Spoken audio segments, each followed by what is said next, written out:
think we're going to sweep on and ask Tobi Ogundiran to read for us. Okay, first of all, I want to say a huge thank you to everyone who read the story, loved it, voted for it. Thank you very much.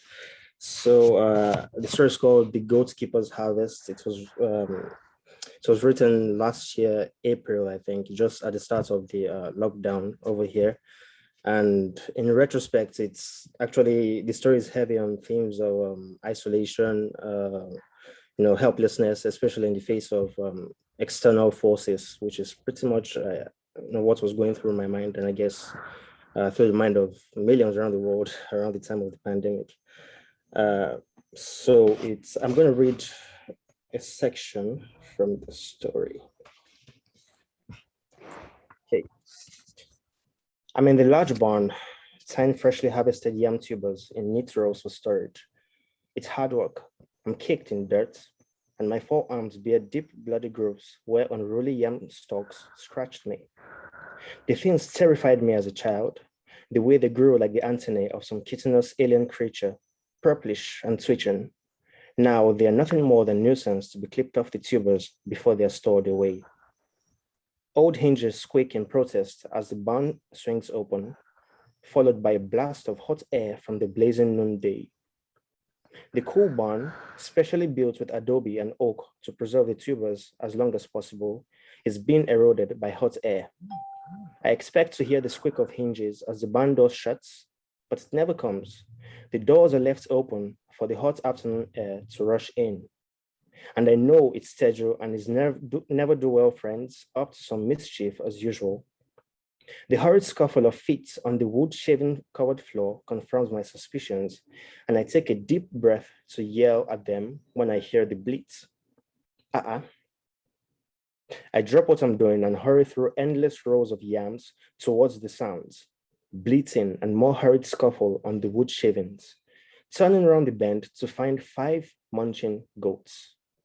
The goats, skinny beyond comprehension, have somehow managed to unravel the rope binding a stack of tubers. The fraying end of the rope where they gnawed at it lies limp like a ripped artery.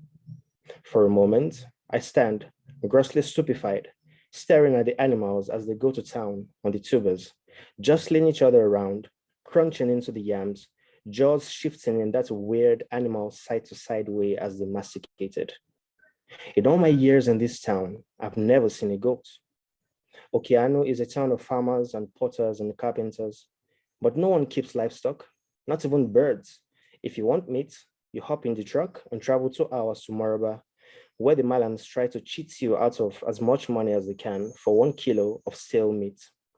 And yet, here are 5 black goats, munching with abandon on my hard-earned harvest, a harvest which is unusually dismal on account of that strange rot. Shoo! I scream, flapping my arms away. My arms, go away, away. It's as if I'm not there, as though they can't hear me. The goats continue to feast with abandon. One spares me a look, and in its black eyes, I see nothing but contempt. Go away, I yell again, kicking at them. They bleat in protest, moving lethargically, bumping stupidly into each other, dancing around the ruin of yam tubers. But they don't run for the door, only avoid my flying feet as they continue the feast. The nerve, the disrespect. They are hideous things, these goats, these intruders, and they infuriate me. A rake rests on the nearby shelf next to the sea of rusted farm tools. I grab it by the toothy end and swing for the cluster of invaders. There's a satisfying crack as the long handle connects with the rump of a goat. It squeals, a sound eerily human in its agony, and bolts for the door. The goats scatter, bleating, climbing over each other in their bid to escape the sweeping rake. That's it, I scream. Run, you little shits, and don't come back here. I chase them to the barn doors, where an old woman stands, resting against a herding stick. A single fading Ankara piece drips across her torso. The goats hide behind her like petulant children, peeking out and bleating in different octaves. It's almost as if like they're telling her exactly what had happened, communicating their discontent. What's this? I pant. The little exercise has me short of breath. Are these your goats? My children, she says. What? These are my children. The goats circle around the woman's feet, scuffling for the place closest to her, almost like, well, children. And all the while, the black eyes never leave me, baleful stares weighing down on me as if to say, you're in trouble now. Well, madam, your children broke into my barn and were eating my yams. Shouldn't you be, I don't know, watching them? They're hungry. I open my mouth in indignation, then close it. Try again. So you let them here deliberately to eat my yams? The woman stands well away from me, so I only just notice the faint wisps of coarse black hair on her lips and chin. There's something not quite right about her face. Too angular, perhaps, or so disproportional. I can't place my finger on it. My children are many, she says. They number in their thousands. They are always hungry. Something about her tone, the words themselves, sends a chill down my spine. She moves suddenly, brushing past and startling me into immobility. When I regain myself, she's already in the barn, disappearing around the corner. Hey, you can't just... I hurry after her, growing increasingly flustered with each passing moment, unable to shake the feeling that something is seriously afoot.